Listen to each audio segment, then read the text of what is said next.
আলহামদুলিল্লাহ, আজহারুল উলুম ক্যাডেট মাদ্রাসা কর্তৃক আয়োজিত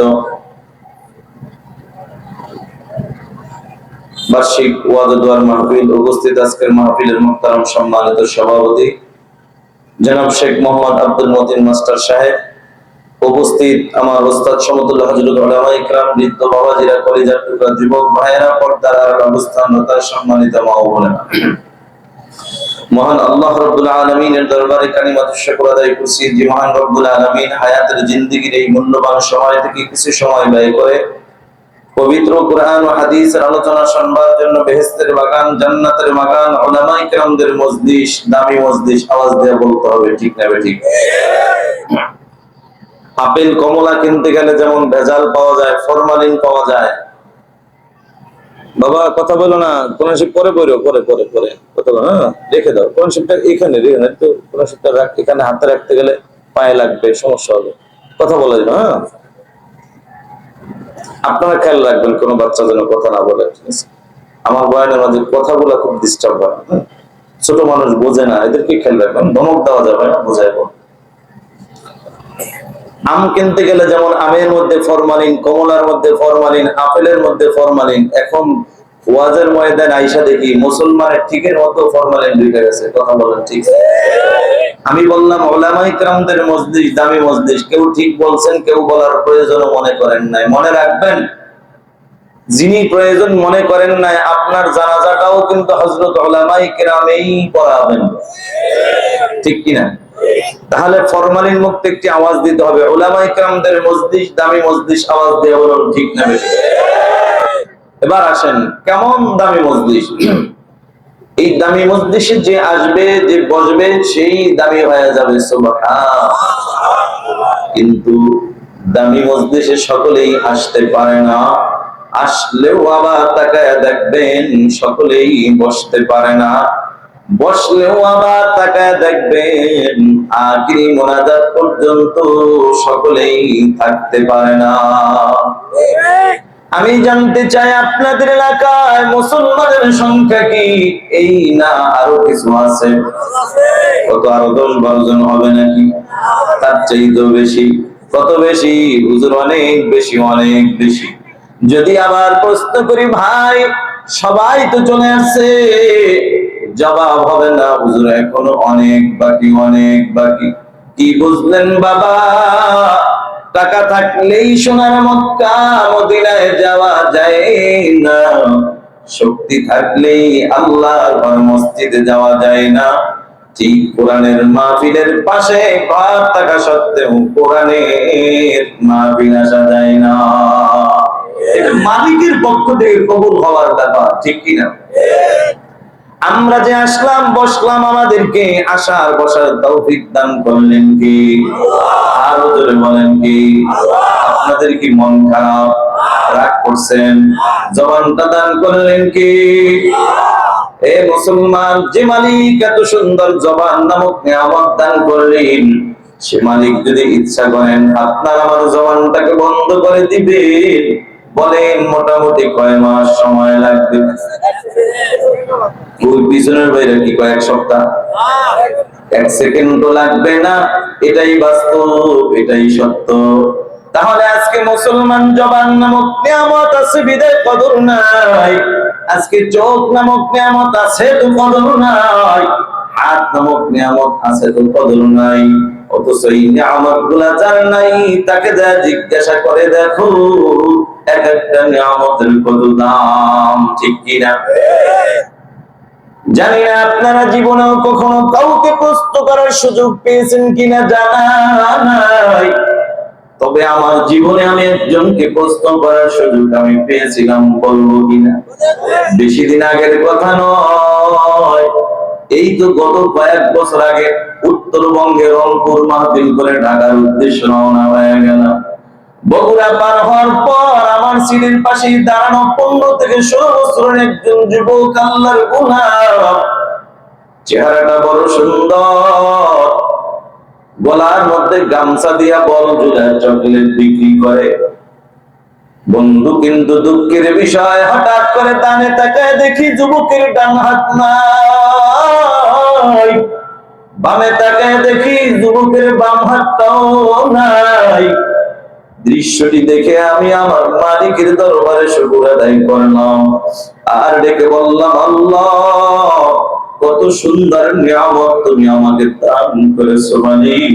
ইচ্ছা করলে পারতা তুমি আমাকেও যুবকের মতো বানাইতে। কথা বলেন ঠিক কিনা? পরে জিরানির মুসলমান, আপনারা তাকায় দেখেন, এই যে আমার হাতের মধ্যে ছোট্ট একটা ঘড়ি দেখা যায়, এই ঘড়িটা পরার জন্য কিন্তু বন্ধু আমার আর একটা হাতের প্রয়োজন হয়। জামাটা পরলাম হাতের প্রয়োজন হয়, চশমাটা পরলাম হাতের প্রয়োজন হয়, আমি বাথরুমে যাই সেখানেও দেখি হাতের প্রয়োজন হয়, খানা খাইতে যাই হাতের প্রয়োজন হয়। এখন তো আমার প্রশ্ন জাগে, আল্লাহ, এই যুবক তোমার ডানে তাকাইলাম দেখলাম ডান হাত নাই, বামে তাকাইলাম দেখলাম বাম হাতটাও নাই, মালিক কিভাবে খানা খায়, কিভাবে বাথরুমে যায়? প্রশ্ন জাগে কি জাগে না? এবার প্রশ্ন করবো, কিভাবে হঠাৎ করে আমার সফর সঙ্গ উঠাইয়া যুবক আল্লাহর গোলামকে পাশে বসাইয়া এবার প্রশ্ন করলাম, এরে যুবক, ডানে তাকাইলাম দেখলাম তোমার ডান হাত নাই, বামে তাকাইলাম দেখলাম তোমার বাম হাতটাও নাই, বলো যুবক, এটা কি জন্ম থেকে না দুনিয়াতে আসার পরের ঘটনা? পরে জিরানির মুসলমান এই প্রশ্নটা করার সাথে সাথে তাকায় দেখি যুবকের চোখে পানি। আল্লাহর বান্দা চোখের পানি ছেড়ে দিয়ে কেঁদে কেঁদে বলে, হুজুর, এটা জন্ম থেকে নয়, মাত্র কয়েক বছর আগের ঘটনা। আমি বললাম, যুবক, কিভাবে হইল একটু বলো। কথাটা বলার পরে তাকায় দেখি যুবক কাঁদে আর কয়, হুজুর, বন্ধুদের আড্ডা করে মসজিদের ছাদে উঠলাম, ছাদে ওঠার পরে তাকায় দেখি মসজিদের কাজ চলতেছে, রডের সাথে বিদ্যুতের সংযোগ ছিল, এটা আমার জানা ছিল না। অজানা সত্য আমি হাতটা লাগায় দিলাম, মারাত্মক অ্যাক্সিডেন্ট হয়ে গেল। হুজুর, এই দৃশ্য দেখে আমার মা সহ্য করতে পারে না, মা একটা দৌড় মাইরা ওই ডাক্তারের কাছে হাজির। ডাক্তারের কাছে যাইয়া বলে, ও ডাক্তার, চলো আমার বাড়িতে চলো, আমার ছেলেটা মারাত্মক অ্যাক্সিডেন্ট হয়ে গেছে, চলো। হুজুর, ডাক্তার আমার বাড়িতে আসার পরে আমাকে পরীক্ষা করলো, পরীক্ষা করে করে ডাক্তার ডাক দিয়া বলে, যুবক, আল্লাহর গোলাম, জীবনটা যদি বাঁচাইতে চাও দুটি হাতের একটি হাত রাখা যাবে না। আমি বললাম, যুবক, তখন তুমি কি জবাব দিয়েছো?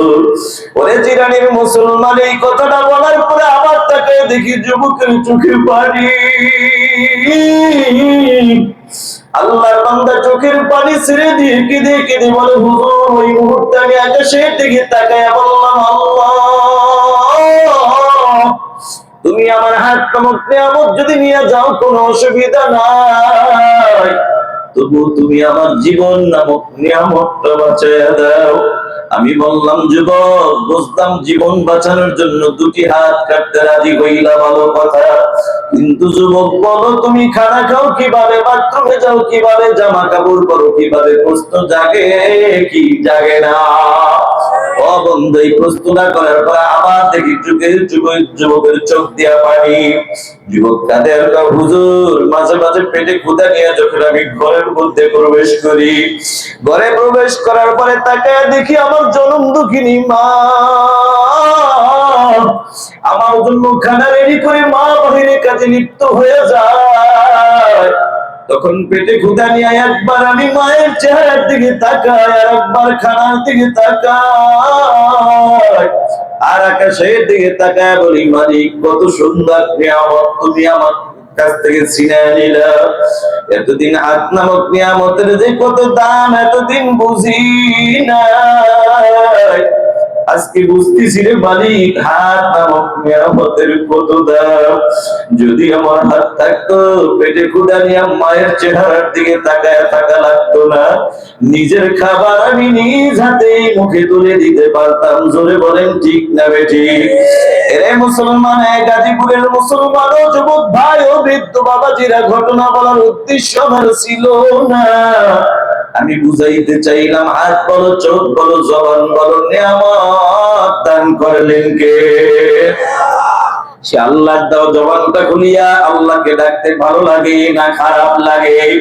এরে মুসলমান, কেন ভালো লাগবে না? এই যে সামনে আসতেছে ইলেকশন, তোমার নেতার পিছনে স্লোগান দিবা 500 টাকার লোভ কইরা, অমুক নেতার চরিত্র ফুলের মতো পবিত্র, অথচ খবর নিয়ে দেখা যায় নামাজ পড়ে না এক ওয়াক্ত। কথা ঠিক না বেঠিক? এই যে মিথ্যা স্লোগান দিলা, বিনিময়ে তোমার বাজেট 500 টাকা, তাও যদি এলাকার কোন পার্টি নেতার হাতে পড়ে যায়, দেখবা ওখান থেকে 300 টাকা আবার গায়েব হয়ে যায়। কথা বলো ঠিক না বেঠিক?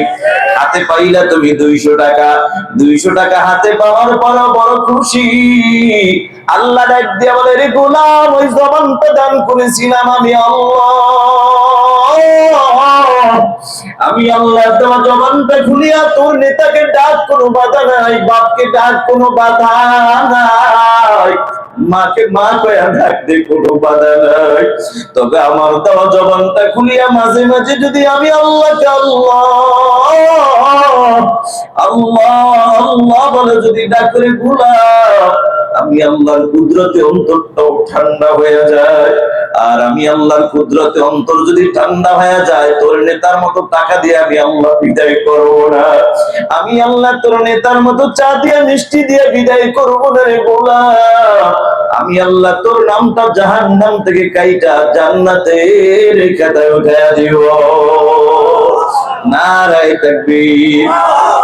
এজন্য জবান দান করলেন কে? এ বাবা, আল্লাহ দেওয়া জবানটা খুলি আল্লাহকে ডাকতে ভালো লাগে না খারাপ লাগে?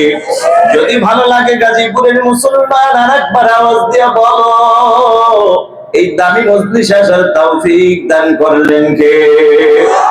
আল্লাহ দেওয়া জবানটা খুলিয়া সবাই চিৎকার দিয়ে মুসলমান হিসাবে ঈমানি আওয়াজ দিয়ে বলি আলহামদুলিল্লাহ। রাগ করলেন? সমস্ত কাজে প্রশংসা হবে কার? ভালো কাজে, খারাপ কাজে না। একটা গুনাহ করে বের হলেন, বললেন আলহামদুলিল্লাহ, হবে এখানে? বিড়ি একটা ধরাইলেন, বললেন বিসমিল্লাহ, খাওয়ার শেষে আলহামদুলিল্লাহ, হবে এখানে? না। যে কোনো ভালো খাবারের শুরুতে, ভালো কাজের শুরুতে স্মরণ করবো কাকে? কাজের শেষে প্রশংসা কার? আল্লাহ আমাদের কবুল করেন, আমিন। ভাইয়ার আমার, ভূমিকার লম্বা না করে সরাসরি আমি আলোচনায় ঢুকে যাব ইনশাআল্লাহ। যেহেতু এটি মাদ্রাসার প্রোগ্রাম, আমার আলোচ্য বিষয় একটি টার্গেট ছিল আমার অন্যটা, কিন্তু যেহেতু এখানে এসে দেখলাম ছোট ছোট বাচ্চাদেরকে পবিত্র কুরআনুল কারীম থেকে সবক দেওয়া হয়েছে, এই জন্য আলোচ্য বিষয় ঘুরিয়ে দিয়েছি। তবে আল্লাহ পাকের কাছে এটাই তৌফিক কামনা করেছি, আল্লাহ এই এলাকার জন্য যেই কথাগুলি এই মুহূর্তে প্রয়োজন, এমন কিছু দামি কথা এই গোলামের জবান থেকে তুমি বের করে দাও, আমিন। হয়তো আল্লাহ তাআলা সেই অনুযায়ী আল্লাহ তাআলা আমার নিয়তের উপর বরকত দিয়ে আল্লাহ এই আয়াতে কারিমা আমার জবান থেকে বের করে দিয়েছে। আজ তো সমাজের মধ্যে বিভিন্ন জায়গায় মানুষ তাবিজ নিয়ে, মাজারে মান্নত নিয়ে, পানি পড়া তেল পড়া নিয়ে ব্যস্ত। কেন? হুজুর দোয়া করবেন, আমার সন্তান মাস্টার্স কমপ্লিট করাইলাম, এত সুন্দর পড়ালেখা করাইলাম, মাথার ঘাম পায়ে ফালাইলাম, মানুষের মতো মানুষ বানাইলাম, কিন্তু সন্তান ঢাকার শহরে ফ্ল্যাট বাসা নিয়ে থাকে, সরকারি চাকরি করে, এটা আমি বাবার অবদান। কিন্তু হুজুর 1 মাস হয়ে গেল আমি বাবার খোঁজ খবর নেওয়ার সুযোগ হয় না, 2 মাস হয়ে যায় ওর মাকে একটা টেলিফোন করার সুযোগ হয় না, এত ব্যস্ত আছেন। এই ঘটনাগুলো কি আমাদের বাংলাদেশে তো নাই, আমি ইন্ডিয়ার কথা বলতেছি, বাংলাদেশে আছে। আচ্ছা, থাকলে থাকতে পারে, এটা আমাকে বরিশালে, কিন্তু এদিকে গাজীপুর জেলায় তো নাই, এদিকে আছে। তাইলে এই কথাগুলি আমার এখানেও প্রয়োজন, ঠিক কিনা? এই যে একটা কথা বললাম যে মানুষের মতো মানুষ বানাইলাম, হুজুর আমার সন্তান আমার হক আদায় করে না। আসলে প্রকৃত মানুষ কাকে বলা হয় এটাই আপনি জানেন না এখন পর্যন্ত, ঠিক কিনা? আপনি ডাক্তার, ডক্টর, ইঞ্জিনিয়ার বানাইলেন, বড় উচ্চ শিক্ষিত বানাইলেন, কিন্তু কোরআন পড়েন নাই। আপনি দুনিয়ার নজরে মানুষ হলেও আল্লাহর নজরে এখনো মানুষ হতে পারেন। কথা একটু জোরে বলতে হবে। আর যদি ভুল হয় সেটাও দাঁড়ায় বলবো, হুজুর কথাটা সম্পূর্ণ ভুল, ঠিক কিনা? আমি সে অমানুষ সেটা বলি না। আল্লাহ তাআলা সূরা রহমানের শুরুতে আল্লাহ পরিচয় দিলেন, রহমানের পরিচয় দিতে যে আল্লাহ বলেন الرحمن علم القرآن خلق الإنسان علمه البيان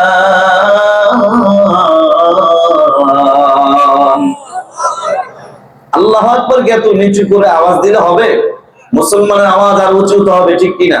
আচ্ছা, ওয়াজ করার আগে একটু টেস্ট করি, আপনাদেরকে ওয়াজ শোনার রুচি আছে? বাবাজি মনোযোগ আছে? সত্যি করে বলবেন, গাজীপুরের মানুষ তো সহজে মিথ্যা কথা বলে না আমার জানা মতে, সত্য কথা টান পড়লে মাঝে মাঝে বলে, ঠিক না ঠিক? আজকে একটা সত্য কথা বলবেন, সবাই কি সজাগ আছেন? এই সবাই সজাগ? দেখি তো তাইলে ঘুমাইছেন কে কে হাত জাগান। কি হলো? অসুবিধা নাই, অসুবিধা নাই। আপনার বাড়ি গাজীপুর জেলা, আমার বাড়ি বরিশাল জেলায়। নবীর উম্মতের দল, আপনি যদি শতবার হাত জায়গায় বলেন বরিশালের হুজুর ঘুমাইছি, কসম আল্লাহর বিশ্বাস হবে না। কারণ আমরা বরিশালের মানুষ ভালো করে জানি, ঘুমন্ত মানুষ কখনো হাত জাগাইতে পারে না। ঠিক জিতায় দিলাম, মিষ্টি করে দিয়ে।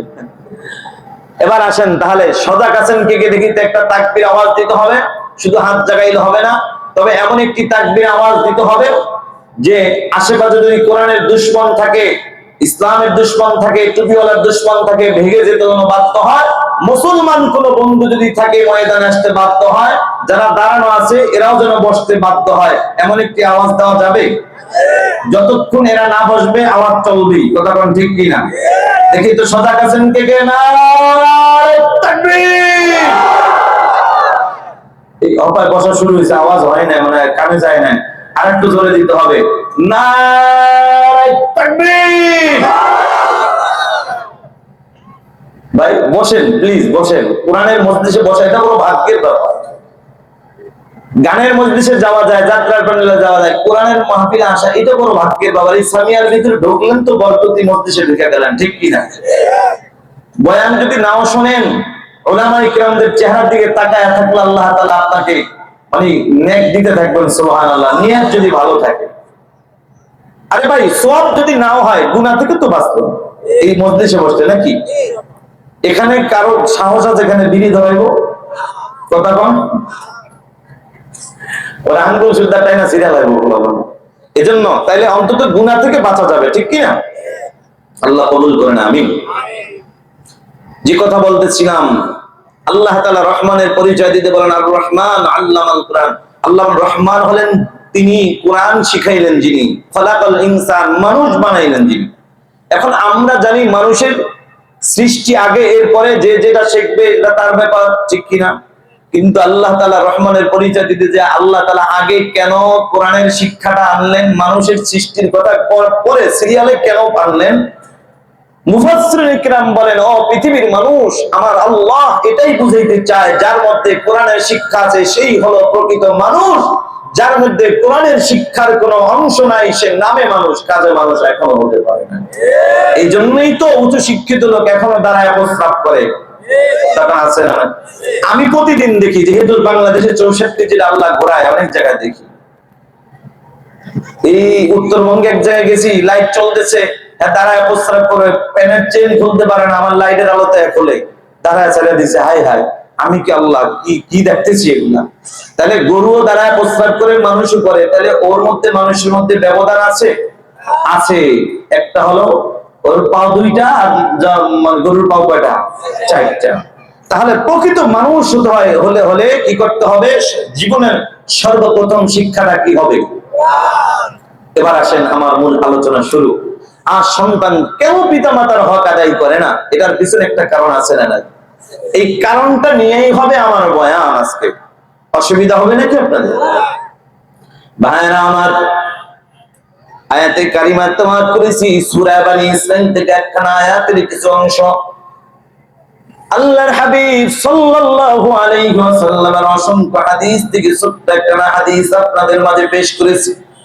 আমার তেলাওয়াতকৃত আয়াত ও হাদিসের উপরে ইখলাসের সাথে আমলের নিয়তে ধৈর্যের পরিচয় দিয়ে অল্প সময়ের মধ্যে কিছু কথা বলার সাথে সাথে আপনাদের মতন একবার পরহেজগার আল্লাহওয়ালা বান্দাদেরকে ইখলাসের সাথে আমলের নিয়তে ধৈর্যের পরিচয় দিয়ে অল্প সময়ের মধ্যে কিছু কথা শ্রবণ করার তৌফিক আমার আল্লাহ দান করুন, আমিন। আয়াতে কারিমাতে বাদ করেছে আল্লাহ বলেন, ওয়া কাযা রাব্বুকা আল্লা তা'বুদু ইল্লা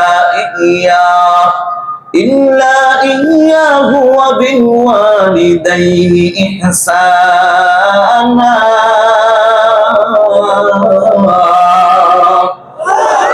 আল্লাহ বলেন, ওয়া কাযা রাব্বুকা আল্লা তা'বুদু ইল্লা ইয়্যাহ, আমি রব সিদ্ধান্ত দিয়েছি শুধুমাত্র কেবলমাত্র ইবাদত হবে কার সাথে, ইবাদত হবে কার?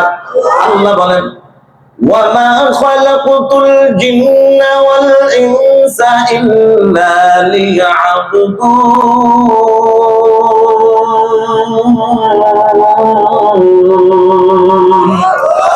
আল্লাহ বলে, জিন এবং ইনসান সৃষ্টি করেছে একমাত্র আমি আল্লাহর গোলামির জন্য। আল্লাহর গোলামির কথা বলে আল্লাহ এখানে একান্ত নয়। আল্লাহ বলে, ওয়া বিল ওয়ালিদাইনি ইহসানা, তোমার পিতামাতার সাথে সদাচরণ করবা হুকুমটা কার? আর সারা বাংলাদেশে ঘুরে ঘুরে দেখেছি বয়ানের আগে অনেক মুরব্বীরা হাতটা ধরে কাঁদে আর কয়, হুজুর একটু দোয়া করবেন। মনে মনে ভাবলাম মনে হয় বাবাজি অসুস্থ, এই জন্য দোয়া চায়। একটু পরে তাকায় দেখি না না, বাবা অসুস্থ এই জন্য দোয়া চাই না। কয়, হুজুর আমার সন্তানটা মানুষ বানাইলাম, এত কষ্ট করে পড়ালেখা করাইলাম, এখন সরকারি চাকরি করে ঢাকার শহরে থাকে, কিন্তু হুজুর মা বাবার খোঁজ খবর নেয় না। আমি বললাম, মুরব্বী মন খারাপ করবা না, এটা দোয়ার দ্বারা কাজ হবে না। আপনার জীবনে হয়তো জীবনের শুরুতে আপনি ভুল করেছেন, এই ভুলের কারণে আজ আপনার এই অবস্থা। কথা বলেন ঠিক কিনা?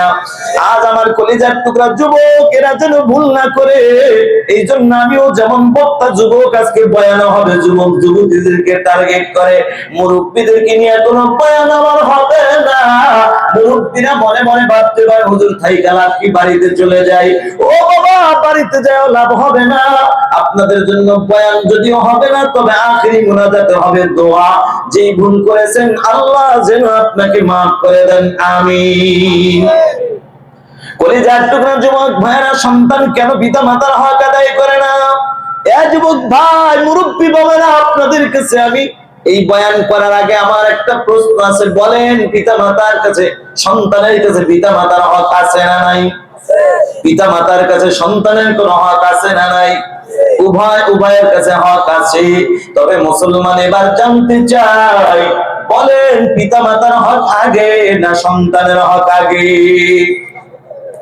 জানতাম বাবা এটাই বলবেন, পিতা মাতার হক আগে। যারা বললেন পিতা মাতার হক আগে, এদের মধ্যে অধিকাংশ লোকই তাবিজের জন্য দৌড়ায়, মাজারে দৌড়ায়, বাজারে দৌড়ায়, পানি করার জন্য দৌড়ায়, কোনো কাজ হয় না, হবেও না। মুসলমান আল্লাহর গোলাম, শুনে নাও, পিতা মাতার হকের গুরুত্ব বেশি, পাওয়ার বেশি। কিতাবে আছে, সন্তান দুনিয়াতে এখনো আসে না, দুনিয়ায় আসার আগেই প্রতিটা বাবার কাছে সন্তানের দুইটা হক। নারে তাকবীর। ও কলিজার টুকরা যুবক ভাই, বৃদ্ধ বাবাজিরা, পর্দার মা, সন্তান দুনিয়া আসবে, এরপর আপনি মা হয়ে হকের দাবি করবেন, বাবা এটা করো সেটা করো। সন্তান দুনিয়া আসবে, আপনি বাবা হয়ে হকের দাবি করবেন, বাবা এটা করো সেটা করো। কিতাবে আছে, সন্তান দুনিয়া এখনো আসে না, দুনিয়া আসার আগেই প্রতিটা বাবার কাছে সন্তানের দুইটা হক। কার কাছে? বলেন। বাবার কাছে দুইটা হক। কয়টা হক? দুইটা হক। যে বাবা আদায় করবে, কসম আল্লাহর, তাবিজ লাগবে না, পানি পড়া লাগবে না, মাজারে মান্নত লাগবে না, বিনা তাবিজেই তোমার সন্তান তোমার হক আদায় করার জন্য পাগল হয়ে যাবে। সুবহানাল্লাহ। এ যুবক ভাই, কলিজার টুকরা যুবক, শুনে নাও, তুমি যদি নেককার সন্তানের বাপ হতে চাও, এক নম্বর হক হলো যুবক আল্লাহর গোলাম, তুমি নিজে আগে নেককার হও, হালাল পথে চলো, হালাল খানা খাও, হালাল রক্ত শরীরে ঢুকাও। দুই নম্বর হক হলো যুবক আল্লাহর গোলাম, তোমার ঘরে একজন নেককার বিবি ঢুকাও। কারণ বাপ যদি ভালো হয় মা ভালো হওয়ার আশা করা যায়, আর মা যদি ভালো হয় সন্তান ভালো হওয়ার আশা করা যায়। কথা ঠিক না বেজি? এই জন্য কলিজার টুকরো যুবক, তোমরা যারা এখনো বিবাহ করো না, আজকে থেকে তোমাদেরকে অনুরোধ করে বলে যে যুবক, আল্লাহর কাছে সব সময় দুইটা দোয়া বেশি করবা। একটা দোয়া করবা, আল্লাহ তুমি আমাকে নেক হায়াত দান করো। আর একটা দোয়া করবা, আল্লাহ তুমি আমার হায়াতের জিন্দেগিতে একজন নেককার বিবি দান করো। ঠিক না বেঠিক? এবার যুবক প্রশ্ন জাগতে পারো, হুজুর নেককার বিবি ঘরে ঢুকাইলে লাভ কি, এটাও বলে যান। ওরে মুসলমান আল্লাহর গোলাম ও যুবক ভাই, নেককার বিবি ঘরে ঢুকাইলে তোমার জন্য 3টা লাভ। বলেন আওয়াজ দিয়ে বলেন দাদা, কয়টা লাভ? জোরে বলেন কয়টা? নেককার বিবি ঘরে ঢুকাইলে আপনার জন্য 3টা লাভ। 1 নম্বর লাভ হবে হায়াতের জিন্দেগিতে স্বামী হিসাবে খেদমতের কোনো ত্রুটি হবে না। কারণ নেককার বিবিরা স্বামীর খেদমতের বড় পাগল। কথা কোন ঠিক কিনা? আর বেআমলওয়ালা বেপরদাওয়ালা নারীরা স্বামীর খেদমত দূরের কথা, স্বামীর পকেটের টাকা দিয়া মোবাইল এমবি ভরে ভরে অন্য পুরুষের সাথে কালেকশন লাগাইয়া 14ই ফেব্রুয়ারি বেহায়া দিবসের দিন স্বামীর ফাঁকি দিয়া অন্য পুরুষ নিয়ে খেদমতে দৌড়ায়। কথা কোন ঠিক কিনা? এ মুসলমান নবীর উম্মতের দল, নেককার বিবি ঘরে ঢুকাইলে তোমার জন্য 3টা লাভ। 1 নম্বর লাভ, হায়াতের জিন্দেগিতে স্বামী হিসেবে খেদমতের ত্রুটি হবে না।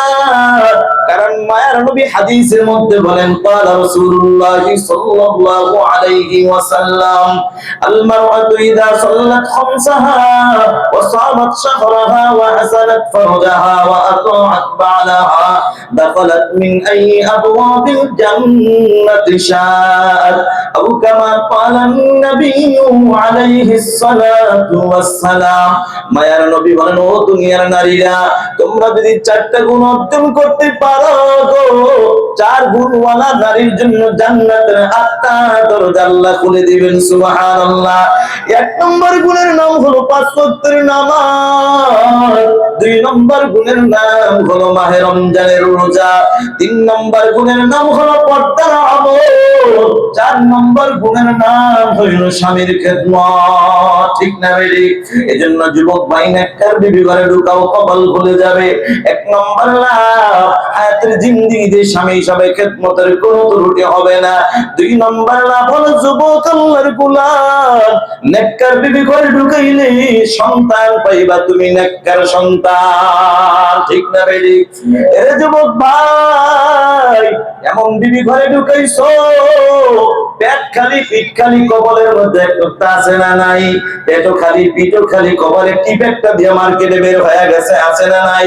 নামাজের কথা বললেই রাগ হয়ে যায়, রোজার কথা বললেই রাগ হয়ে যায়, আছে না নাই? সারাদিন টিভির রিমোটটা নিয়ে বসে থাকে, আছে না নাই? মুসলমান আল্লাহর গোলাম ও যুবক ভাই, ওই যে বড় পীর আব্দুল কাদের জিলানী বড়, খাজা ওসমান হারুনি বড়, খাজা মঈনুদ্দিন চিশতি রাহমাতুল্লাহ আলাইহি সহ, খাজা কুতুবউদ্দিন বখতিয়ার কাকি রাহমাতুল্লাহি আলাইহি সহ, উজানির কারি ইব্রাহিম রাহমাতুল্লাহি আলাইহি, বরিশাল চরমনের জমিনে ঘুমায় আল্লাহর সৈয়দ ফজলুল করিম রাহমাতুল্লাহি আলাইহি, গোটা বিশ্বের মধ্যে যত আল্লাহ ওয়ালা দেখো রে, এত বড় আল্লাহ ওয়ালা এমনি হয় না, হয় না। এদের পিছনে সবচেয়ে বড় অবদান হলো মা এবং বাবা। ঠিক না বেজি? কারণ বাপ যদি ভালো হয় মা ভালো হওয়ার আশা করা যায়, আর মা যদি ভালো হয় সন্তান ভালো হওয়ার আশা করা যায়। কথা ঠিক না বেজি? এই জন্য যুবক, নেককার বিবি ঘরে ঢুকাও, তোমার জন্য 3টা লাভ। 1 নম্বর লাভ হলো হায়াতের জিন্দেগিতে স্বামী হিসেবে খেদমতের ত্রুটি হবে না। 2 নম্বর নেককার সন্তান পাইবা। 3 নম্বর জনম দুঃখিনী মা বাবার খেদমতের কোনো ত্রুটি হবে না। কথা কি ঠিক না বেঠি? মুসলমান, এই জন্য যুবক, তুমি আজকে থেকে অনুরোধ করে যাই, ওই মালিক আল্লাহর কাছে 2টা দোয়া চালাইয়া যাও। 1 নম্বর হলো, মালিক তুমি আমাকে নেক হায়াত দান করো। আর একটা দোয়া করবো, আল্লাহ হায়াতের জিন্দেগিতে আমার জন্য একজন নেককার আল্লাহ ওয়ালা বিবি দান করো। ও পর্দার মা, দুনিয়ার শান্তি পরকালে মুক্তি যদি পেতে চাও রে মা, তুমি আল্লাহর কাছে আজকে থেকে দুইটা দোয়া চালায়া যাও। একটা দোয়া করো, মালিক তুমি আমাকে নেক হায়াত দান করো, আর একটা দোয়া করো, আল্লাহ তুমি আমার জন্য একজন নেককার আল্লাহ ওয়ালা একটা স্বামী দান করো। তবে দুঃখজনক হলো সত্য, এই বাংলার জমিনে অধিকাংশ মা বোন পাওয়া যায় এরা আল্লাহ ওয়ালা স্বামী চায় না, টুপিওয়ালা দাড়িওয়ালা নামাজি স্বামী এরা চায় না। এরা যেটা চায় সেটা হইল টাকাওয়ালা, বাড়িওয়ালা, গাড়িওয়ালা, লন্ডন বিদেশিওয়ালা। কথা কও ঠিক কিনা? আল্লাহর কসম করে বলে ও পর্দার আড়ালের মা, আরে টাকায় শান্তি দিতে পারে না, বিল্ডিং বাড়ি গাড়ি শান্তি দিতে পারে না।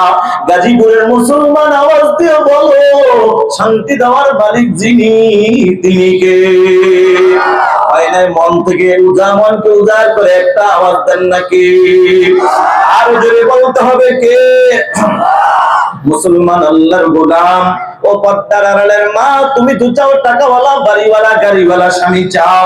আর আগের যুগের মুমিন নারীরা টাকাওয়ালা চাই নাই, বাড়িওয়ালা, গাড়িওয়ালা চাই নাই। এরা যেটা চাইছে সেটা হলো আল্লাহওয়ালা স্বামী চাইছে। ঠিক না বেঠিক? এটার বাস্তব প্রমাণে বাংলাদেশের বাস্তব একটি সত্য ঘটনা মনে পড়ছে, বলবনি। আল্লাহর এক বান্দি ছোটবেলা থেকে নামাজ পড়ে, রোজা রাখে, পর্দার আমল করে, আর মালিক আল্লাহর কাছে প্রতিদিন দুইটা দোয়া করে। একটা দোয়া করে, মালিক তুমি আমাকে নেক হায়াত দান করো, আর একটা দোয়া করে, মালিক তুমি আমার হায়াতের জিন্দেগিতে আমার জন্য একজন আল্লাহ ওয়ালা স্বামী দান করো। সুবহানাল্লাহ। বন্ধুরা আমার, বুঝে থাকলে জবাব দেন, কি চাইছে, টাকাওয়ালা না আল্লাহওয়ালা? মুসলমান আল্লাহর গোলাম যুবক ভাই, আল্লাহওয়ালা স্বামী চাইছে, কিন্তু আল্লাহ পাক রব্বুল আলামিন তাকে এমন একটা স্বামী দান করলেন যেই স্বামীর মধ্যে নামাজ নাই, রোজা নাই, পর্দার আমল নাই, সারাদিন মদ খায়, গাঞ্জা খায়, জুয়ার আড্ডায় কাটায়, গভীর রাত বাড়িতে যাইয়া বিবির উপর অত্যাচার করে, জুলুম করে। ওরে গাজীপুরের মুসলমান, বুঝে থাকলে জবাব দেন, আল্লাহর বান্দি যা চাইছে তা কি পাইছে? আল্লাহর বান্দি যদি প্রশ্ন করি চাইছে কি, জবাব হবে আল্লাহওয়ালা। যদি প্রশ্ন করি পাইছে কি, বলবেন আল্লাহওয়ালা। কারণ যে মদ খায়, গাঁজা খায়, জুয়া খেলায়, সে কি আল্লাহওয়ালা না আল্লাহওয়ালা? এবার জবাব দেন, বলেন আল্লাহর বান্দি চাইছে কি? সবাই বলেন, একসাথে আওয়াজ দেয়া বলেন। যদি আবার প্রশ্ন করি পাইছে কি, জবাব কি দিবেন? আল্লাহ ভোলা। এ যুবক ভাই, যদি প্রশ্ন করে চাইছে কি, বলবেন আল্লাহওয়ালা। যদি বলি পাইছে কি, বলবেন আল্লাহ ভোলা।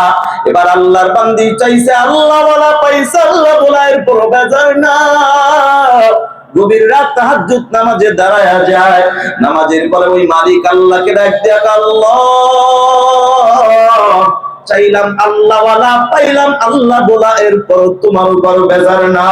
কারণ আমি ভালো করে জানি তুমি যাকে ভালোবাসো মাঝে মাঝে তাকে ঈমানি পরীক্ষা করো। এটা আমার কথা নয়, এটা আল্লাহর কোরআনের কথা। বাবা, কার কথা? কার কথা? কার কথা?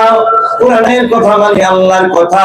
আল্লাহ সূরা বাকারার 155 আয়াতের মধ্যে আল্লাহ স্পষ্ট জানায় দেয়, আল্লাহ বলে, ওয়ালা নাবলুওয়ান্নাকুম বিশাইইন মিনাল খাউফি ওয়াল জু'i ওয়া নাকসিন মিনাল আমওয়াল ওয়াল আনফুসি ওয়াস সামারাত ওয়া বাশশিরিস সাবিরিন। আল্লাহ বলে, যারা ঈমানদার দাবি করবা, অবশ্যই আল্লাহ তাকিদ দিয়া বলেন, অবশ্যই আমি আল্লাহ তাদেরকে পরীক্ষা করব। আমি আল্লাহ কি দিয়া পরীক্ষা করব জানো? আমি আল্লাহ ভয় দিয়া পরীক্ষা করব, ক্ষুধা দিয়া করব, ফসল দিয়া করব, জীবন দিয়া করব। তবে ঈমানদার মুসিবতের মধ্যে পড়ছে, কোনো টেনশন নাই। মাজারে দৌড়ায় লাভ নাই, বাজারে দৌড়ায় লাভ নাই, তাবিজের পিছনে দৌড়ায় লাভ নাই। আল্লাহ বলেন, সমস্যা দিয়েছি আমি আল্লাহ, সমাধান করব আমি আল্লাহ। ঠিক কিনা? আমি আল্লাহর কাছে কিভাবে সাহায্য চাইবা আমি আল্লাহ, সেটাও কোরআনুল কারীমের মাধ্যমে জানায় দিলাম। সুবহানাল্লাহ।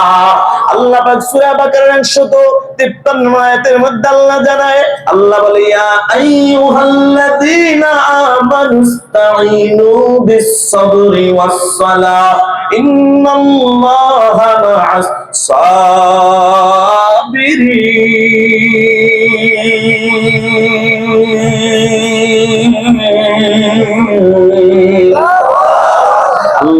বান্দার মুসিবতের মধ্যে পড়ছো, কোনো টেনশন নাই, দুইটা আমল নিয়ে সামনে আগাও। একটা হলো ধৈর্য, আর একটা হইল নামাজ। সুবহানাল্লাহ।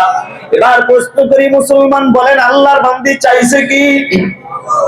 হয় নাই, দোয়া করে দিমুনি, মনোযোগ আছে? তাইলে বলেন আল্লাহর বান্দি চাইছে কি? পাইছে কি? আল্লাহ বলা, এরপরও বেজার না। এবার ধৈর্যের আমল নিয়ে নামাজের মাধ্যমে ওই মালিক আল্লাহর কাছে সাহায্য চায়। আল্লাহ চাইলাম আল্লাহ বলা, পাইলাম আল্লাহ বলা, এরপরও বেজার না। তবে তোমার কাছে একটা আবদার জানাই, আমার এই আল্লাহ বলা স্বামীটাকেই তুমি আল্লাহ ওয়ালা বানায়া দাও। নারায়ে তাকবীর। মুসলমান, এখানে একটা চিন্তার বিষয় দেখেন, আগের যুগের মুমিন নারীরা স্বামীর হাতে মাইর খাওয়ার পরও স্বামীর জন্য করছে হেদায়েতের দোয়া। আর বর্তমানে আমার মা বোনেরা এমন বিবি ঘরে ঢুকেছি, আরে মাইর তো দূরের কথা, দোয়া তো বহু দূরের কথা। আস্তে করে একটা ধমক দেয়া দেখেন, জায়গায় জোরে জোরে 10টা ধমক মাইরা দেয়। আছে না নাই? যদিও আপনাদের ঢাকার বিভাগের মধ্যে নাই, আমি বরিশালের কথা কইতেছি। এদিকে তো ঢাকা তো নাই, থাকলে থাকতে পারে বাবা, গাজীপুর জেলায় তো নাই। আছে? তাইলে শুনেন, এক মহিলা ইমাম সাহেবের কাছে যায়, হুজুর একটু দোয়া করেন, পানি পড়া দেন। কেন? হুজুর স্বামীর হাতে মায়ের খাইতে খাইতে জীবনটা পার। হুজুর দিলাম পানি পড়া। হুজুর পানিটা খাবো কখন? হুজুর বলে তোমার স্বামী মারে কখন? এবার হুজুর সকালবেলা অফিসে যায়, বিকাল বেলায় সেই শুরু করে। হুজুর তুমি একটা কাজ করবা, স্বামী যখন ঘরে ঢুকবে, ঢুকার আগে পানিটা মুখে ঢুকাইবা। স্বামী যতক্ষণ ঘরে থাকবে পানিটা গিলতেও পারবা না, ফালাইতেও পারবা না। 7 দিন আমল করবা, 8 দিন পরে দেখা করবা। 8 দিন পরে যায়, ইমাম সাহেব পানি পরে বড় অ্যাকশন, কোন সূরা পড়ছেন শিখায়া দেন। ইমাম ডাক দিয়া, মারে কোনো পানি পড়ি নাই, 7টা দিনের জন্য তোমার মুখটারে জনমের মতো তালা মাইরা দিছি। কথা ঠিক না বেঠিক? বুঝা গেল মহিলারা যত মাইর খায় পুরুষেরা, এই মাইরের যত কারণ আছে, 1 নম্বর কারণ হলো তাদের এই মুখ মোবারক। ঠিক কি না? কথা কম, মাইর কম, কথা বেশি। আমি কম, আপনারাই কম, মাইর বেশি। ঠিক কি না? আরে শোনেন, মহিলারা মনে মনে কইতেছে হুজুরটা কেটা দাওয়াত দিল, ধরুন না কালকে বড় হুজুর ধরুন। আচ্ছা, এই মা বোনদের উপর এই অত্যাচার, এটা কিন্তু আমাদের উপরও কিছু আমগো কিছু আলোর দোষ আছে। ঠিক কিনা? ধরেন চার দোকানে বসে একজনের লোকে ঝগড়া বাজছে, চা খাইতে গেই, তখন তো খালি মানে কামড়ায় আমাকে। ঠিক কিনা? খালি হয় কিচ্ছু বোঝে না, উদা খালি রাজনীতির পেছাল করে। চার দোকান হবে বিড়ি টানে, যে আয় হ্যার পক্ষেই কয় একটা বিড়ি খাওয়া যায় গিয়া, আবার এই লোক গেছে গিয়ে আবার আর একটা ধরায় কথা কম। ঠিক কিনা? আবার ভাই কি কম, আপনার মতো লোক অত তুমি দেহারে বাস দিছে এতক্ষণ। ঠিক কিনা? খালি ওই যে 1 প্যাকেট ব্যঞ্জন। ঠিক কিনা? যে খাইতো বিড়ি, হ্যাঁ আমরা বিড়ি খাই না, বিড়ি খাই না। আমার ওয়াজ একজনে কয়, হুজুর আপনার ওয়াজ শুনা দিলাম বিড়ি ছাইরা। আমি ভাবলাম এটা ভালো হয়ে গেছে। 1 মিনিট জিরা একটা, হুজুর এই যে দিলাম বিড়ি ছাইরা, হুজুর ধরলাম সিগারেট। আমি কিরম, তাহলে হইল কি? তো ভাইয়ের আমার, তো এই চার দোকানে বসে কিছু এরকম লোক আছে না, তখন দেখবেন এই একে অপরের সাথে বাজাবাজি হইলে তখন কিছু লোক আছে যে হেডামালা লোক, এগুলোকে পারা যায় না। তখন যে এই লোকটা বেচারা যায়, এই জালটা মিটা যায় ঘরের বউ লোকে। কথা কন, আমগো এরকম কিছু কাপুরুষ আছে না? এরা কিন্তু কাপুরুষ। যেমন বউ কইতাছে, এই স্বামী ঘরে সাপ আইছে, স্বামী কইতাছে তাহলে একটা পুরুষ ডাক দাও। মহিলা কইতাছে তাহলে তুমি কি? তাইলে একটা লাগিয়ে দাও। এরকম কিছু পুরুষ আছে না? এজন্য ভাইয়ের আমার, কখনো অন্যের কখনো অত্যাচার জুলুম এগুলা কখনো আমরা ঘরে যায় বিবিদের উপর কখনো চাপায় দেব না, ইনশাআল্লাহ। আল্লাহ কবুল করে না। আমি যুবক ভাইয়েরা, বৃদ্ধ বাবাজিরা, পর্দার মা বোনেরা, সন্তান দুনিয়া আসার আগে বাবার কাছে কয়টা হক ভুলে গেছেন? 2টা। এগুলা মনে রাখবেন, মুখস্থ করবেন, এগুলোই কিন্তু আজ, এগুলোই কিন্তু কাজে লাগবে বাবা। এই কথা করে যদি মানা যায় রে যুবক ভাই ও বৃদ্ধ বাবাজিরা, তাবিজ লাগবে না, পানি পড়া লাগবে না, তেল পড়া লাগবে না, মাজারে মান্নত লাগবে না। বিনা তাবিজেই দেখবেন আপনার সন্তান আপনার খেদমতের জন্য পাগল হয়ে যাবে। ঠিক না বেঠিক? একবার দাঁড়ালেন মা, এবার আল্লাহর বন্দি বলেন চাইছে কি? আল্লাহওয়ালা পাইছে কি? আল্লাহ ভোলা, এরপরও বেজার না, ধৈর্যের আমল নিয়ে নামাজের মাধ্যমে আল্লাহকে ডাকতে কয় আল্লাহ, চাইলাম আল্লাহ বলা, পাইলাম আল্লাহ বলা, এরপরও বেজার না। তবে তোমার কাছে আমি আবদার জানাই, আমার এই আল্লাহ বলা স্বামীটাকে তুমি আল্লাহ ওয়ালা বানায়া দাও। দোয়া কবুল হয়ে গেছে। হঠাৎ করে ওই মহল্লায় আল্লাহর ঘর মসজিদে আল্লাহর কিছু মেহমান আসছে, দ্বীনের দাওয়াত নিয়ে, যাদেরকে বলা হয় তাবলীগ জামাত। চিনেননি? ভালো না খারাপ? এ গাজীপুরের মুসলমান, কেমন ভালো কেমন ভালো জানো? তোমাদের এলাকায় যদি একটা চোর চুরি করে ধরা পড়ে যায়, চোরটার নামে একটা মামলা দিয়া এই কাশীপুর থানায় মামলা দিয়ে ঢুকায় দাও। 6 মাস জেলখানায় রাখার পর পুলিশ যদি ছেড়ে দেয়, 6 মাস পরে দেখবা এই চোর জেলখানা থেকে বের হইয়া আর চুরি করে না, আর চুরি করে না। ঠিক না বেঠিক? তবে আগে করতো চুরি, মাগার এখন করে ডাকাতি। জোরে কোন কথা ঠিক না বেঠিক? কিরে যুবক, আগে করতো চুরি, এখন কেন ডাকাতি? যুবক ডাক দিয়ে হুজুর, আগে করতাম চুরি, পুলিশের হাতের ডান্ডার বাড়ি খায়া কলিজাটা বড় হয়ে গেছে, এখন আর ছোটখাটো ভালো লাগে না, আপনি বড়টা ধরছি, ডাকাতি। কথা কোন ঠিক কিনা? এই ডাকাত যদি ভালো বানাইতে চাও, পুলিশের হাতে দিয়ে লাভ নাই। এ গাজীপুরের মুসলমান, আর্মি বলো, র্যাব বাহিনী বলো, পিডিআর বলো, কারো হাতে দিয়ে লাভ নাই। এই ডাকাত যদি ভালো বানাইতে চাও, ওই বিশ্ব ইজতেমার ময়দানে 3 দিনের জন্য বয়ান শোনার জন্য পাঠায়া দাও। বরিশাল আল্লাহর জমিনে ঘুমায়, চরমোনার জমিনে ঘুমায় আল্লাহর ওলি সৈয়দ ফজলুল করিম রাহমাতুল্লাহি আলাইহি, আল্লাহর ওলি সোহবতে পাঠায়া দাও। উজানির জমিনে কারি ইব্রাহিম রাহমাতুল্লাহি আলাইহি ঘুমায়। এভাবে বাংলাদেশে আরো যত হক্কানি আল্লাহ ওয়ালা আছে বাবা, শুধু চরমোনাই বুঝি না, তাবলীগ বুঝি না, উজানি বুঝি না, ঢাকা নগর বুঝি না, বাংলার জমিনে যত হক্কানি আল্লাহ ওয়ালাদের সোহবত আছে, এই আল্লাহ ওয়ালাদের সোহবতে পাঠাও। দেখবা একটা বছর জেলখানায় থাইকা বান্দা যতটুকু পরিবর্তন না হবে, হক্কানি উলামায়ে কেরামদের 1 ঘন্টা কোরআনের বয়ান শুনে তার চাইতে বেশি পরিবর্তন হয়ে যাবে। কথা ঠিক না বেঠিক? এটার বাস্তব প্রমাণ। বাবাজি, কষ্ট হচ্ছে নাকি আপনাদের? আল্লাহর বান্দির দোয়া কবুল হয়ে যায়। হঠাৎ করে ওই মহল্লায় তাবলীগ জামাত হাজির। আসরের নামাজের পরে আমির সাহেব দাওয়াতের কাজ দিয়ে বের হয়। সর্বপ্রথম যার সাথে দেখা হয়, এই আল্লাহর বান্দা, দ্বিতীয় আর কেউ নয়, এই আল্লাহর বান্দাই হলো ওই নাহিদার স্বামী মক্কর ফরিদউদ্দিন। চিল্লায় আল্লাহু আকবার। গাজীপুরের মুসলমান বলেন, হেদায়েতের মালিক কে? বান্দার কাজ হলো চেষ্টা করা, ওই যে তার প্রিয় বিবি স্বামীর জন্য দোয়া করে, আল্লাহ তুমি আমার স্বামীকে আল্লাহ ওয়ালা বানায় দাও। দোয়া তো কবুল হয়ে গেল। আল্লাহর সামনে হাজির হয়ে ডাক দিয়ে তো বাবা, সালাম দিয়ে কা, বাবা রে তোমার নাম কি? যুবক ডাক দিয়ে কা, হুজুর আমার নাম হইল ফরিদউদ্দিন। এরে ফরিদউদ্দিন, তোমাদের মহল্লায় আল্লাহর মসজিদ, আল্লাহ কিছু মেহমান আসছে, দিনের দাওয়াত নিয়া, যদি যাইতা বড় খুশি হইতা, সাথে সাথে মালিক আল্লাহ খুশি হয়ে যাইতো। যুবক এবার ডাক দেয়া, হুজুর জীবনে এত মানুষ নামাজে ডাকছে, কেউ নিতে পারে না, কেন জানি আজকে আপনার জবানের বয়ান শুইনা দিনটা নরম হয়ে গেছে। আল্লাহু আকবার। হুজুর কথা দিলাম, আমি মাগরিবের নামাজ জামাতের সাথে আদায় করব। আল্লাহর বান্দা ঠিকই আদায় করলো। নামাজের পরে কোরআনের বয়ান, হাদিসের বয়ান চলতেছে চলতেছে, হঠাৎ করে এশারের আযান শুরু হয়ে গেল। আযানের পরে আমি সব দাঁড়াইয়া ডাক দিয়া কও, নবীর উম্মত কে আছো আজকে আমাদের সাথে আল্লাহর রাস্তায় বের হওয়ার জন্য রাজি আছো? দাঁড়াও। কথাটা বলতে দেরি, যুবক মক্কর সবার আগে দাঁড়াইতে দেরি নাই। কোন সুবহানাল্লাহ। হেদায়েতের মালিক কে? ওরে যুবক ভাই, বলা যায় না রে যুবক, কার জবানের বয়ান দ্বারা আল্লাহ হেদায়েতের নূর সিনায় ঢেলে দেয়।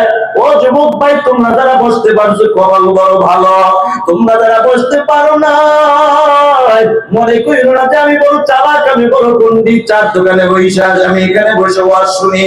না রে যুবক ভাই, আমি মনে করি তোমার মতো বোকার এলাকায় কেউ নাই। তুমি যদি চালাক হইতা, ময়দানে আইসা ওলামায়ে কেরামের সামনে বসার চেষ্টা করতা। ঠিক কিনা?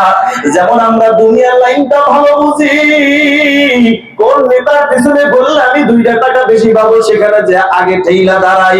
কোন জায়গায় গেলে আমার টাকা হবে, কোন জায়গায় গেলে আমার বাড়ি লাভই হবে। কোন বিদেশে গেলে, লন্ডন গেলে কি হবে, আমেরিকা গেলে আমার লাভ কি বেশি হবে না কম হবে, সব আমরা বুঝি। কিন্তু মুসলমান আখিরাতের ব্যাপারটা আমরা বুঝি না, বোঝার চেষ্টাও করি না। কথা কোন ঠিক না বেজি? ওরে মুসলমান যুবক ভাই, মনে মনে ভাবতে বড়, হুজুর এই বয়সটা তো এখন ইবাদতের বয়স না, এখন তো দাড়ি রাখার বয়স না, টুপি মাথায় দেওয়ার বয়স না, এখন তো আমার ওয়াজ শোনার বয়স না। বুড়া হওয়ার পরে আমি ইবাদত করব, নামাজ পড়ব, রোজা রাখবো, মসজিদ থেকে সহজে আর বের হব না। এর যুবক ভাই, আমি হাতে ধরে পায়ে ধরে বলে যাই, তোমার কথা আমি একমত, তুমি বুড়া করবা, কিন্তু বলো যুবক, তোমার বুড়া হওয়ার গ্যারান্টি তোমাকে কে দিয়েছে? আছে কিনা, আছে কিনা? বৃদ্ধ বাবাজিরা বুড়া হওয়ার গ্যারান্টি নাই। এ গাজীপুরের মুসলমান, বুড়া হওয়ার গ্যারান্টি যদি থাকতো রে বাবা, গত 2 বছর আগে ফেসবুকে একটা স্ট্যাটাস আমার দেখা লাগতো না, ফেসবুকে দেখলাম হঠাৎ করে গাজীপুর একটা গার্মেন্টসে চাকরি করে আপন 2 ভাই, তাদের বাড়ি হলো ফরিদপুর জেলায়। আপন 2 ভাই, মা তাদের জন্য, বাবা মা তাদের জন্য মেয়ে দেখেছে, বিবাহ করাবে, মেয়েও রেডি, কেডও রেডি, সব কিছু রেডি হয়ে গেল, বাজারও রেডি হয়ে গেল। বড় ভাই বিবাহ বৃহস্পতিবার, ছোট ভাইয়ের বিবাহ হলো শুক্রবার দিন, একই প্যান্ডেলের মধ্যে একই ঘেটে। 2টা ভাই বুধবার দিন সকালবেলা মোটর সাইকেল দিয়া ওই ফরিদপুরে রওনা। ওরে যুবক ভাই, পুরা হওয়ার গ্যারান্টি যদি থাকতো রে যুবক, এই 2টা ভাইয়ের এমন অবস্থা হওয়া লাগতো না। 2টা ভাই গাজীপুর যখন পাড়ি দেয়, তখনও জানা নাই জীবনে আর কোনদিন গাজীপুর উঠতে পারবে না। ওই ঢাকার যাত্রাবাড়ি যখন পাড়ি যায়, তখনও জানা নাই যে জীবনের শেষ যাত্রাবাড়ি টোল দিলাম। এই 2টা ভাই যাইতে যাইতে যাইয়া পাওয়ার পদ্মা সেতুতে 100 টাকা টোল দেয়, তখনও তাদের জানা নাই এটাই আমার জীবনের শেষ টোল। আল্লাহর বান্দা 2 ভাই ওই মাঙ্গা যাইয়া মোর ঘরে, তখন জানা নাই যে এটাই আমাদের জীবনের শেষ ভাঙ্গার মোর ঘোরা। 2টা ভাইয়ের মনে বড় আনন্দ, বিবাহ করবে, বাসর ঘরে যাবে, বিবির সাথে আনন্দ করবে, শ্বশুর বাড়ি যাবে, মজার মজার খাবার খাবে। কিন্তু মুসলমান আল্লাহর গোলাম, ও যুবক ভাই, 2টা ভাই যাইতে যাইতে যাইতে যাইতে বাড়ির কাছাকাছি যখন যায়, হঠাৎ করে বালু ভর্তি একটা ট্রাক আইসা ধাক্কা মাইরা 2টা ভাইকে জায়গায় বের কইরা দেয়। বলে মুসলমান, কোথায় তাদের বউ, কোথায় তাদের বাসর ঘর, কোথায় তাদের শ্বশুর বাড়ি, কোথায় তাদের নিজের বাড়ি? এর যুবক ভাই হাতে ধরে পায়ে ধরে বলে যায়, যুবক এই জন্য নবীজি বলেন, কালা রাসূলুল্লাহ সাল্লাল্লাহু আলাইহি ওয়াসাল্লাম, মুতু ক্বাবলা আন তামুতু ওয়া হাসিবু আনফুসাকুম ক্বাবলা আন তুহাসাবু। নবী বলেন, মরণের মওত, মরার আগে মরো। মরার আগে মরার কথা কেন বললেন জানো? মরার আগে যদি কেউ মরতে পারো, আল্লাহর খাঁটি গোলাম হয়ে কবরে যাইতে পারবা। আল্লাহ তাআলা এক আয়াতের মধ্যে বলেন, ইয়া আইয়ুহাল্লাযীনা আমানুত্তাকুল্লাহ হাক্কা তুকাতিহি ওয়া লা তামুতুন্না ইল্লা ওয়া আনতুম মুসলিমুন। ও ঈমানদাররা, আমি আল্লাহকে ভয় করো, হাক্কা তুকাতিহি, ভয় করার মতো ভয় করো, ওয়া লা তামুতুন্না ইল্লা ওয়া আনতুম মুসলিমুন। খবরদার খবরদার, পরিপূর্ণ মুসলমান না হইয়া মৃত্যুবরণ করিও না। এখন তোমার আমার মনে প্রশ্ন জাগতে পারে, হুজুর তাহলে মরণটা কোন দিন হবে এটাও জানলে তো ভালো হইতো হুজুর। এবং মুসলমান কাকে বলে এটাও জানার দরকার। মুসলমান কাকে বলে এটা জানা যাবে, জানানো যাবে, কিন্তু মরণটা কোন দিন হবে এটা তোমাদেরকে বলবো দূরের কথা যুবক, আমিও জানি না, তোমার আমার নবীও জানে না। ঠিক না বেঠিক? ইমাম মালিক রাহমাতুল্লাহি আলাইহি, তিনি মক্কায় 40টা বছর পার করে মদিনা যখন হিজরত করে মদিনায় যায়, মদিনার মাটিতে যাইয়া ইমাম মালিক চিন্তা করে, আমি মদিনা শহর ছেড়ে আমি যাব না, যেই মদিনার মাটিতে আমার নবী ঘুমায়, যেই মদিনার মাটিতে আমার মায়ার নবী বিশ্ব নবী ঘুমিয়ে আছে, আমি মদিনার মাটি ছেড়ে যাব না। ইমাম মালিক রাহমাতুল্লাহ আলাইহির স্বপ্ন, ইচ্ছা হলো যে আমার জীবনের শেষ নিঃশ্বাসটা যেন মদিনার মাটিতেই হয়। আল্লাহু আকবার। এ যুবক ভাই, তোমার আমার এরকম ইচ্ছা আছে কিনা জানা নাই? যে মরণটা যেন আমার মসজিদে হয়, মরণটা যেন আমার এই কোরআন তেলাওয়াত করা অবস্থায় হয়ে যায়, আমার মরণটা যেন জিকির অবস্থায় হয়। মুসলমান আল্লাহর গোলাম, ও যুবক ভাই, মরণটা যদি জিকিরের হালতে যদি করতে চাও, ও যুবক ভাই বাইক চালাও, তখন জবানে বলো আল্লাহ, সুবহানাল্লাহ, আলহামদুলিল্লাহ, আল্লাহু আকবার, লা ইলাহা ইল্লাল্লাহ। হেডফোন লাগাইয়া ওয়াজ শোনো, গজল শোনো, আল্লাহর কোরআন তেলাওয়াত শোনো। বাইক চালানো অবস্থায় বাবা মমতাজের গান শুনিও না, খবরদার, জীবন ধ্বংস হয়ে যাবে। আল্লাহ না করুন তোমার ওই গাড়ির চাক্কাটা যদি ট্রাকের তলে ঢুকে যায়, যুবককে তোমার মরণটা তো হয়ে গেল গান শোনা অবস্থায়। এরা যুবক তোমার মতো কপাল করে মনে করবা গাজীপুরের মধ্যে আর কেউ নাই, অথচ আল্লাহ তাআলা কিন্তু আশায় আছে বান্দা তুই খবরদার মুহূর্ত। আল্লাহ পাক বলে, আল্লাহ পাক রব্বুল আলামিন বলে, খবরদার মুসলমান না হইয়া মৃত্যুবরণ করিও না। আল্লাহ তাআলা তো আশায় আছেন আপনি কালিমা পড়ে ঈমান নিয়ে মুসলমান হয়ে কবরে যাবেন, আপনি তো গান শুনতে শুনতে শুনতে শুনতে চাক্কার তলে চলে গেলেন। এই জন্য নবীজি বলেন মুতু ক্বাবলা আন তামুতু ওয়াহাসিবু আনফুসাকুম ক্বাবলা আন তুহাসাবু। নবীজি বলেন মরার আগে মরো, আর আখিরাতে হিসাবের আগে দুনিয়ায় নিজের হিসাবটা করে নাও। এখন মরণটা কোন দিন হবে? ইমাম মালিক রাহমাতুল্লাহ এর স্বপ্ন হলো আমি মদিনার মাটিতে মরতে চাই। আল্লাহু আকবার। ইমাম মালিক রাহমাতুল্লাহ আলাইহি যে বছর মদিনায় গেলেন, ওই বছর ওই সময় ছিল হজের মৌসুম। মদিনার মানুষগুলো ইহরামের কাপড় বেঁধে বেঁধে সবাই বাইতুল্লাহ জিয়ারতের জন্য যায়। ইমাম মালিক রাহমাতুল্লাহ আলাইহি বাইতুল্লাহ জিয়ারতের লোক তার ভিতরে ঢুকে যায়। আল্লাহু আকবার।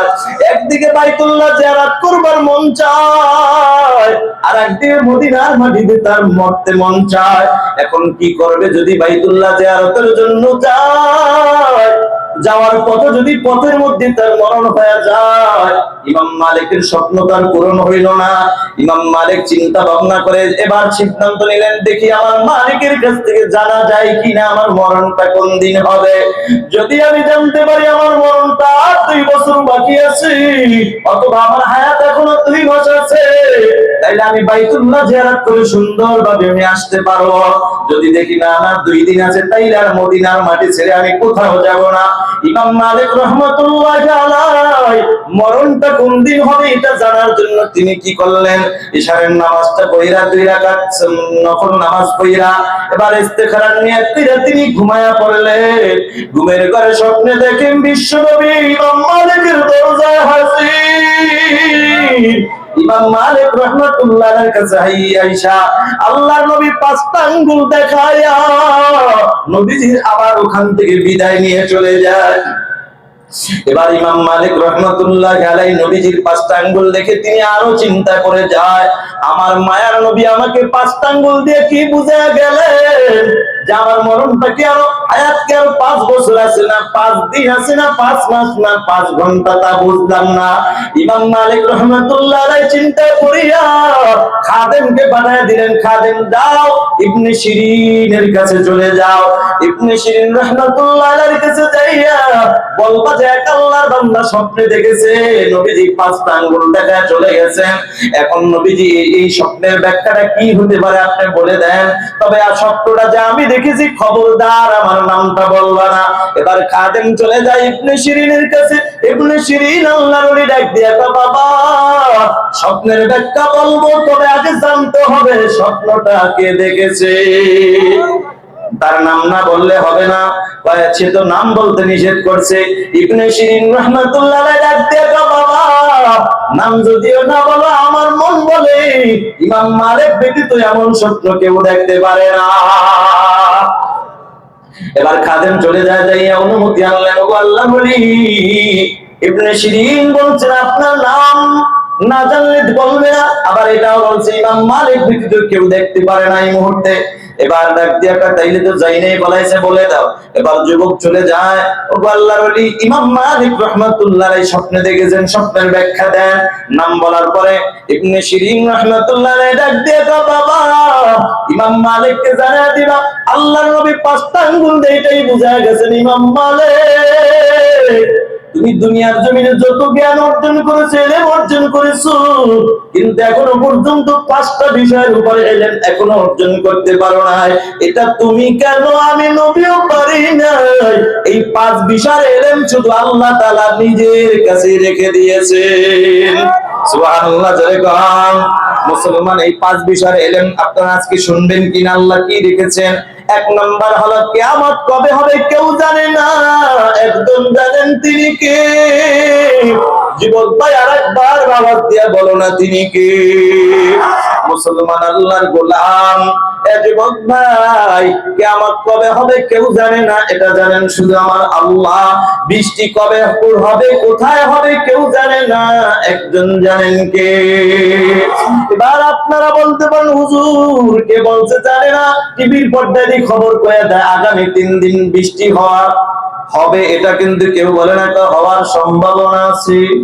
বা অমুক মানে সাগরের মধ্যে ঘূর্ণিঝড় হওয়ার সম্ভাবনা আছে, হবে। এই কথা বলবে দূরের কথা, বৈজ্ঞানিক বলবে দূরের কথা, বৈজ্ঞানিকের দাদার ক্ষমতা নাই, ঠিক কিনা? 3 নাম্বার হলো দুনিয়ার জমিনে সন্তান কি, মায়ের পেটে সন্তান কি ছেলে হবে না মেয়ে হবে, দুনিয়ার কেউ জানে না, একজন জানেন, তিনি কে? এখন গাজীপুরের মুসলমান বলতে পারে, হুজুর এটা মানতে পারলাম না, আমাদের তো কই ডাক্তার তো আলট্রাসাউন্ড করে বইলা দেয় ছেলে হবে না মেয়ে হবে, কথা কোন ঠিক কিনা? ওরে গাজীপুরের মুসলমান, একবার কি চিন্তা করে দেখছো, তোমার ওই ডাক্তার কিন্তু হাত পা অঙ্গ প্রত্যঙ্গ হওয়ার পরে বলতে পারে, আগে বলবে তো দূরের কথা, ডাক্তারের দাদার ক্ষমতা নাই বলা। তবে একজনের আছেন, তিনি কে? ওরে মায়ের পেটে আশা রাখবে না, তুমি যে পুরুষ, তোমার শরীরে নাপাক পানিটার মধ্যে ছেলে না মেয়ে, এটাও বলে দিতে পারেন কি? এই কারণ দুনিয়ার জমিনে আল্লাহ বলার সিস্টেম রাখে না। এই জন্য আমাদের দেশে কিছু কপাল পরা যুবক আছে, মেয়ে পছন্দ করে না, ছেলে হইলে পেটে থাকতেই মিষ্টি বিতরণ করে, আর বিবির গর্ভে মেয়ে হইলে বিবির চেহারার দিকে ভালো করে রাগ করে তাকায়ও না। আছে না নাই? অযুবক ভাই, কপাল বড় মন্দ, কারণ মেয়ে যদি হয় মনে করবা তোমার কপাল বড় ভালো, কথা বলেন ঠিক কিনা? যাকে এটা ভিন্ন আলোচনা, এবছর আমি ওদিকে যাবো না, এটা অন্য আলোচনা। এবার খুব সংক্ষেপ করে নিয়ে আসি বাবা। এবার আসেন 4 নম্বর, রিজিক কার কোথায় আছে কেউ জানে না, একজন জানেন, তিনি কে? আর যদি বলেন কে? আপনি খানা খাইতে বসছেন, দস্তরখান বিছাইছেন, খানা রেডি, হাতও ধুইছেন, মুখে দিবেন, এমন সময় আপনার বস টেলিফোন করছে, কই তুমি তাড়াতাড়ি 1 মিনিটে হাজির হও, বলেন খাবেন, কইবেন যে বস 5 লোকমা খাই আসি, বলবেন না বাদ দাও, তোমরা খেয়ে ফেলো, আমি চলে যাই। এবার চলে গেলেন, সেখানে যায় দেখেন দস্তরখান রেডি, খানা রেডি, আজকে তুমি আমার সাথে খাবা, হয় কি হয় না? তাইলে আল্লাহ তাআলা, আপনি তো চিন্তা করছেন, কেউ ভাবে না আপনি ঘরে আজকে খাবেন না, ও বন্ধু, কিন্তু আল্লাহ জানেন, আল্লাহ জানেন আপনার রিজিক কোথায় আছে, ঠিক কিনা? এবার আসেন 5 নম্বর, মরণ কোন দিন হবে কেউ জানে না, কোথায় হবে, কিভাবে হবে কেউ জানে না, একজন জানেন, তিনি কে? যদি মরণের খবর আমরা জানতাম, তাহলে তো আমরা 52 নাম্বার 1 হয়ে যেতাম, কথা কোন ঠিক কিনা? চিন্তা করতাম দূর, আর এখনো 40 দিন বাকি আছে, আরো 30টা দিন ইচ্ছা মতন কাটায়া 10 দিন এতে কাবে বয়ে যাম, খালি তওবাই করবো, আল্লাহর মন তো নরম, আল্লাহ মাফ করে দিব, কথা কোন ঠিক কিনা? আল্লাহ পাক বান্দার প্রতি দয়া মায়া কম না বেশি? বে রহমতের আশা রাখলে আল্লাহ মাফ করে দেয়, সুবহানাল্লাহ। মুসা আলাইহিস সালাম একদিন আল্লাহ তাআলা আল্লাহ পাক রব্বুল আলামিনকে জিজ্ঞেস করলেন যে আল্লাহ, এই জামানায় এই মুহূর্তে সবচেয়ে গুনাহগারকে, তাকে একটু দেখতে চাই। আল্লাহু আকবার। আল্লাহ দেখায় দিলেন ওই যে ওই বান্দা। আল্লাহ তো সহজে দেখায় না, এই দেখানোর মধ্যে একটা হিকমত আছে। এবার বললেন আল্লাহ, তাইলে এই মুহূর্তে এই জমিনের মধ্যে সবচেয়ে নেককার কে, তাকে দেখতে চাই। যখন এই কথাটা মানে আল্লাহর কাছে বললেন, আল্লাহ তাআলা ওই তাকে দেখাই দিলেন, যাও ওই যে সেদিন তোমাকে যে যাকে দেখাইলাম, আজ তাকেই দেখাই দিলাম, ওই লোকটাই হলো নেককার। মুসা আলাইহিস সালাম আশ্চর্য হয়ে গেলেন, আল্লাহ, এই লোকটা না সবচেয়ে বদকার? আল্লাহ তা, হ্যাঁ, ওর গুনাহ করতে সময় লাগে, কিন্তু আমি আল্লাহ মাফ করতে সময় লাগে না। সুবহানাল্লাহ। বলে ওর বিবি একদিন কথায় কথায় বলেছিল, স্বামী তুমি যতই পণ্ডিতি করো, তোমার ঠিকানা তো জাহান্নাম। স্বামী ডাক দেয়া, বিবি তোমার কথা সত্য, আমি গুনাহ করেছি, যার কারণে আল্লাহ তাআলা আমার নাম জাহান্নামের খাতায় লিখছে। আল্লাহ তো ভুল করে না, তবে আমি আল্লাহর রহমতের আশায় এখনো ছাড়ি নাই। ও মুসলমান, আল্লাহ কা মুসারে বান্দার জবান থেকে যখন এমন কথাটা বের হয়ে গেল, আমার রহমত থেকে সই নৈরাশ হয় না।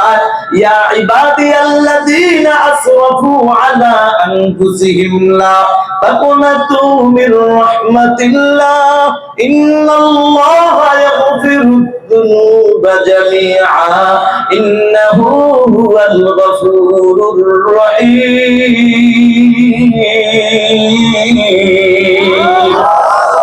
বান্দা নিজের নফসের উপর জুলুম করেছো, অত্যাচার করেছো, আমি আল্লাহর রহমত থেকে নৈরাশ হয়ে গেছি। সুবহানাল্লাহ।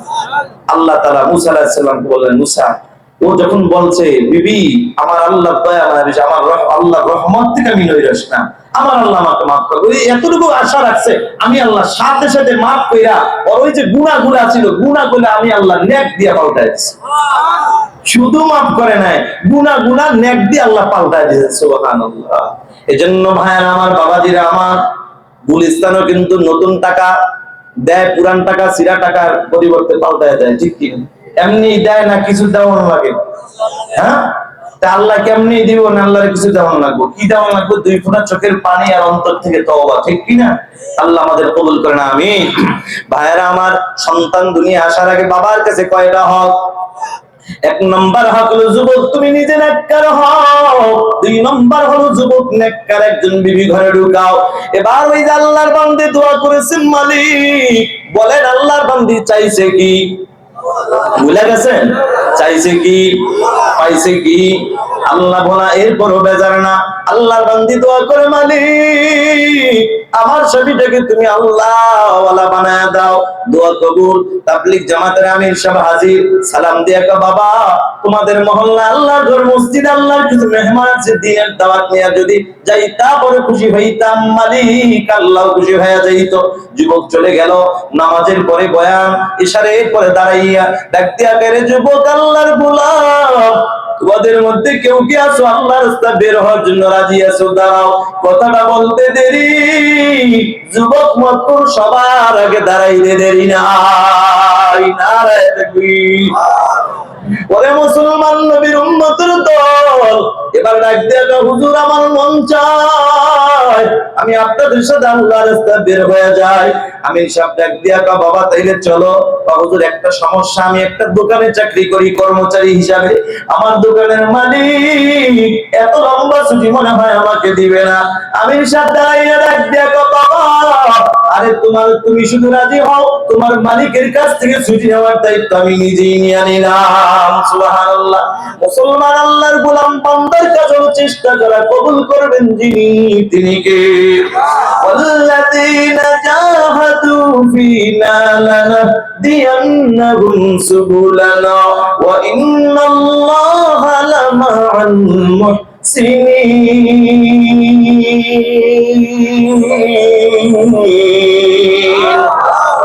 বান্দা তোমার কাছে চেষ্টা করা মুজাহাদা মুশাহাদা চালায়া দাও, কবুল করবেন যিনি, তিনি কে? এবার আল্লাহ বান্দা যুবক তো সকালবেলা দোকানওয়ালার কাছে হাজির, আমির সাহেব হাজির।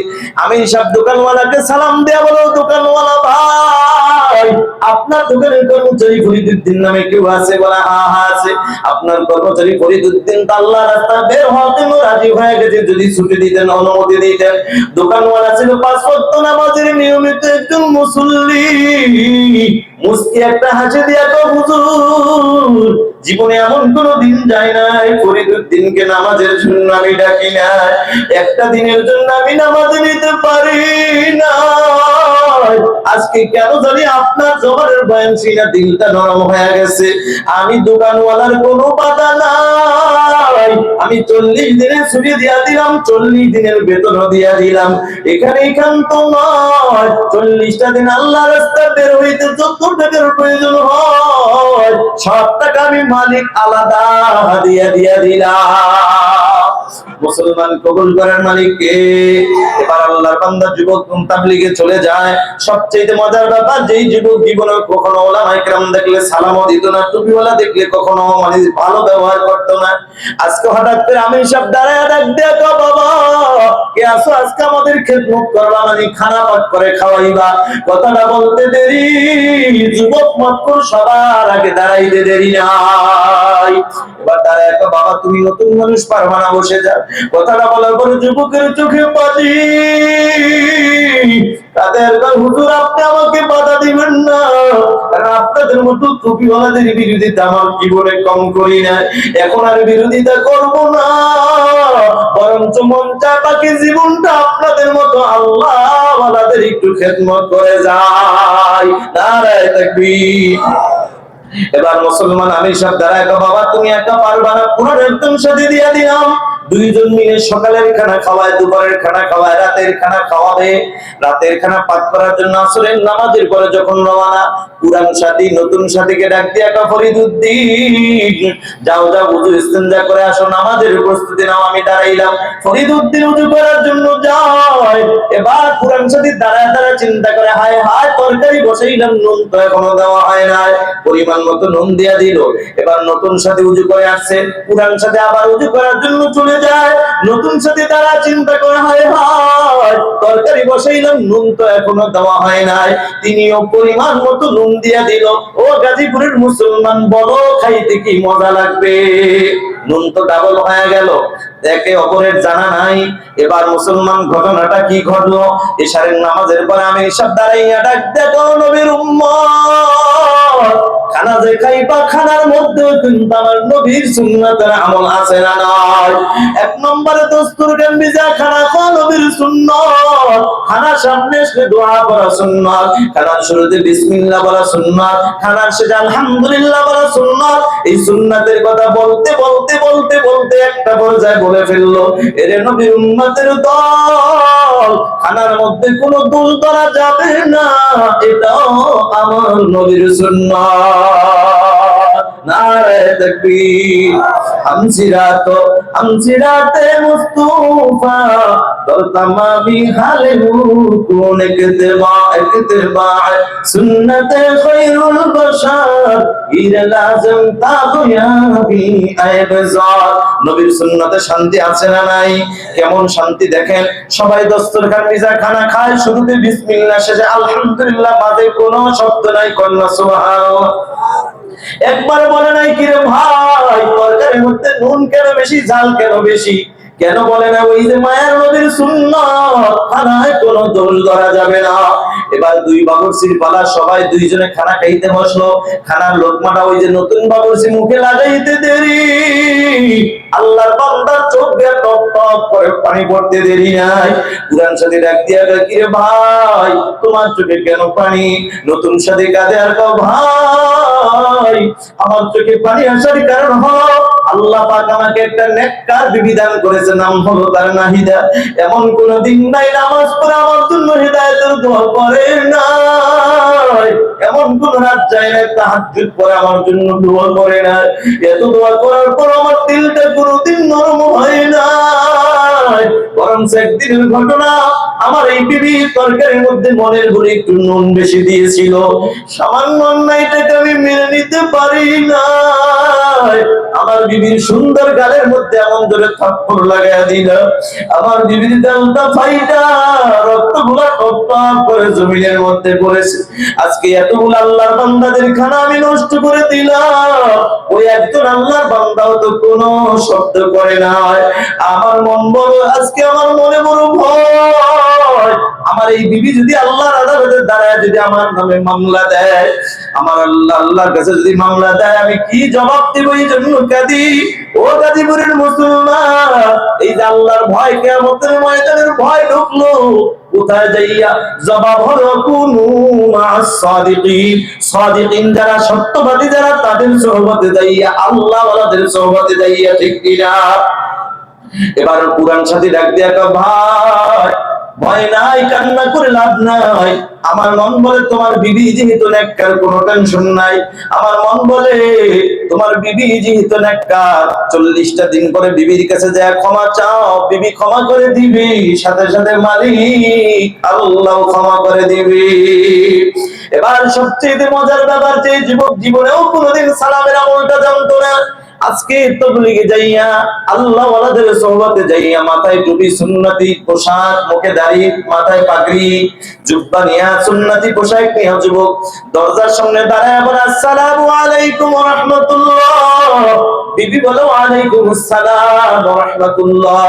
ও বিবি আমার কেমন আছো? আলহামদুলিল্লাহ। স্বামী আপনি কেমন? আলহামদুলিল্লাহ। এবার ডাক দিয়া কয় বিবি রে 40টা দিন পরে তোমার সাথে দেখা, পঞ্চায় মনের মতো কথা বলি। বিবি রে আমি অফিসে চলে যাব, 40 দিনের ছুটি শেষ। বিবি রে কথা দিলাম বিকাল বেলা এসে মনের মতো কথা বলবো, তবে তুমি যদি পারো আমার জন্য একটু চার ব্যবস্থা করো। বিবির মনে বড় আনন্দ যে আজকে 40 দিন পর আমার প্রাণের স্বামীর খেদমতের সুযোগ পাইছে। আল্লাহু আকবার। ওই যে বলেছিলাম নেককার বিবিরা স্বামীর খেদমতের বড় পাগল, আর বেআমল ওয়ালা বিপরদা ওয়ালা নারীরা স্বামীকে বাদ দিয়ে অন্য পুরুষের খেদমতে পাগল। কথা বলো ঠিক কিনা? নারে তাকবীর। আপনি চলেন, আপনি ইলেকশন আছেন? হ্যাঁ জি ইলেকশন।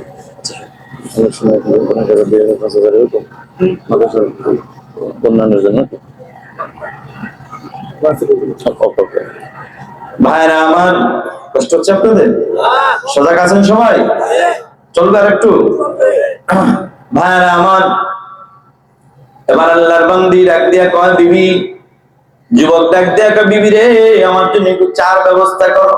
স্বামী গোসল করতে যায়, বিবির মনে বড় আনন্দ আজকে আমার স্বামীর আমি নিজ হাতে একটু চা বানায় খাওয়াবো। কিন্তু আল্লাহর খেলা বোঝা যায় না রে নবীর উম্মত। আল্লাহ যদি না খাওয়ায় পৃথিবীর কারো ক্ষমতা আছে নি খাওয়ানোর? এবার আল্লাহর বান্দি চা বানাইতে যাইয়া মনের আনন্দতে চা বানাইতে যাইয়া মনের গুলে চিনি না দিয়া চার মধ্যে নুনের বয়ম থেকে নুন ঢেলে দিয়েছে। খেলাটা কার? আল্লাহ বুঝাইতে যাও রে গাজীপুরের মুসলমান, তোমরা যারা তাবলীগ দেখতে পারো না চরমনায় বুঝানি, এভাবে বাংলাদেশে যত হক্কানি আল্লাহ ওয়ালাদের দরবার আছে, মাহফিল ওয়াজ মাহফিল তোমরা দেখতে পারো না। আরে বাবা এখানে যাইয়া মানুষ কখনো খারাপ হয় না, খারাপ হয় না, বরং আল্লাহ বলা মানুষ আল্লাহ বলা হয়ে যায়। কথা ঠিক না বেরি? কেমন আল্লাহ বলা হয় দেখো। আল্লাহর বান্দি চার মধ্যে চিনি না দিয়ে কি ঢেলে দিয়েছে?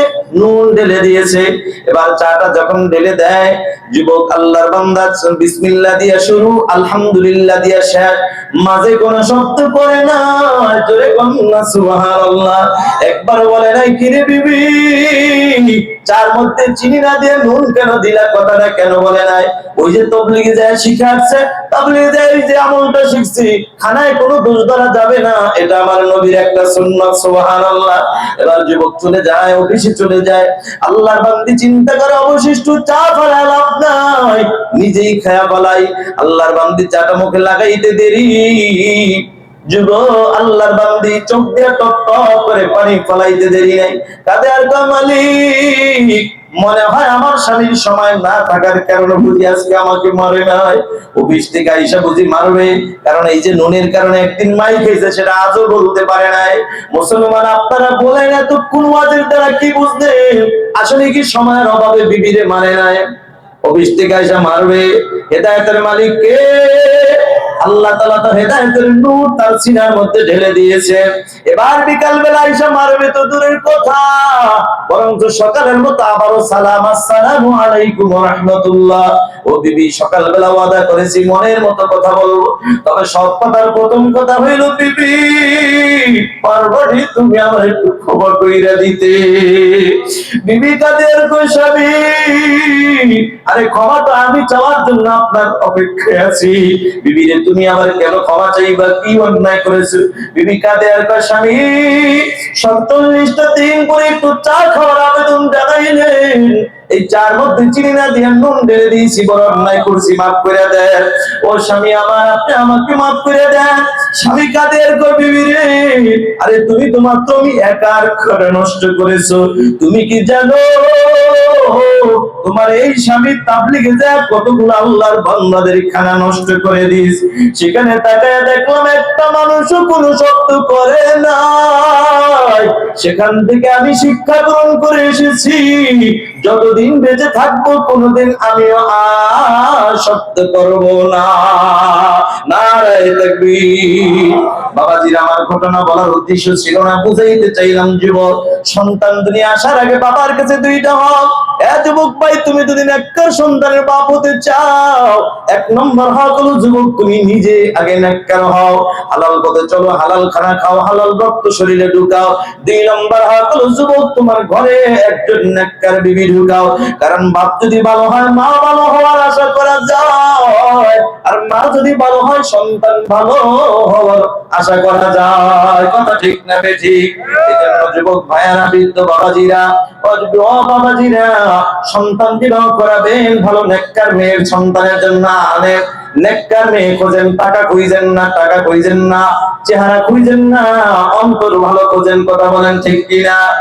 মুসলমান নবীর উম্মতের দল, সন্তান দুনিয়া আসার আগে বাবার কাছে দুইটা হক, আর সন্তান দুনিয়া আসার পরে বাবার কাছে অনেক হকের মধ্যে আমি মাত্র 3টা হকের কথা বলে যাই। এক নম্বর হক হলো ডান কানে আযান, বাম কানে ইকামত। 2 নম্বর হলো মুসলমান হিসাবে ভালো একটা মুসলমানি নাম রাখা দরকার আছে না নাই? 3 নম্বরে সন্তান যখন কথা বলা শেখে, তুমি ইংরেজি শেখাও অসুবিধা নাই, বাংলা শেখাও, অঙ্ক শেখাও, কোনো অসুবিধা নাই। আপনার সন্তানকে আপনি ডাক্তার, ডক্টর, ইঞ্জিনিয়ার বানান, কোনো বাধা নাই। এ মুসলমান, আমার দেশে যেমন কোরআনের হাফেজের দরকার আছে, আমার বাংলাদেশে ডাক্তারের দরকার আছে না নাই? ইঞ্জিনিয়ারের দরকার আছে না নাই? এজন্য যুবক ভাইরা, বৃদ্ধ বাবাজিরা, এই সন্তান দুনিয়া আসার পরে আপনার সন্তান যখন কথা বলা শেখে, আপনি ইংরেজি শেখান, কোনো অসুবিধা নাই, বাংলা শেখান, অঙ্ক শেখান, কোনো অসুবিধা নাই। আমি বরিশাল থেকে এসে আপনাদের পাও দুইটা দেন আগায় ধরে বলে যাই, ও বাবাজিরা, অনুরোধ করে বলি, সন্তানের জীবনের কোরআনের জীবনের প্রথম শিক্ষাটা ইংরেজি হতে পারে না, মুসলমানের শিক্ষাটা হবে কোরআনের শিক্ষা। কথা ঠিক না বেঠিক? বেশি কোরআন লাগবে না। ও গাজীপুরের বাবারা, আমি বলি না আপনি বড় একজন আলেম বানান, আমি বলি না আজকের এই প্রধান বক্তার মতো বড় একজন আলোচক বানান, বড় একজন মুফাসসির বানান, সেটা আমি বলি না, বড় মুহাদ্দিস বানান, সেটা বলি না। এটা আপনার একান্ত ব্যক্তিগত ব্যাপার। যদি হয়তো ভালো, এটার সাথে তুলনাই হয় না। কত ভালো, ভালোর তুলনাই হয় না। অন্তত যদি নাও পড়ান, মাদ্রাসার বড় আলেম না বানান, আমি মুসলমান হিসেবে অনুরোধ করবো, অন্তত আপনার সন্তানটাকে 3টা বছর হলো নুরানি মাদ্রাসায় পড়ান। নুরানি মাদ্রাসায় পড়াইয়া এরপর আপনার ছেলেটাকে আপনি ডাক্তার বানান, কোনো অসুবিধা নাই। মনে রাখবেন, আপনার ছেলে শুধু ডাক্তার হবে না, বলে দিনের বেলা ডিউটি করবে, হসপিটালে গেলে থাকবে ডাক্তার, আর আপনার এই জিরানি বাজার আসলে হবে মসজিদের ইমাম। কথা ঠিক না বেঠিক? মুসলমান আল্লাহর গোলাম, আপনার সন্তানটাকে আপনি ইঞ্জিনিয়ার বানান, কোনো অসুবিধা নাই।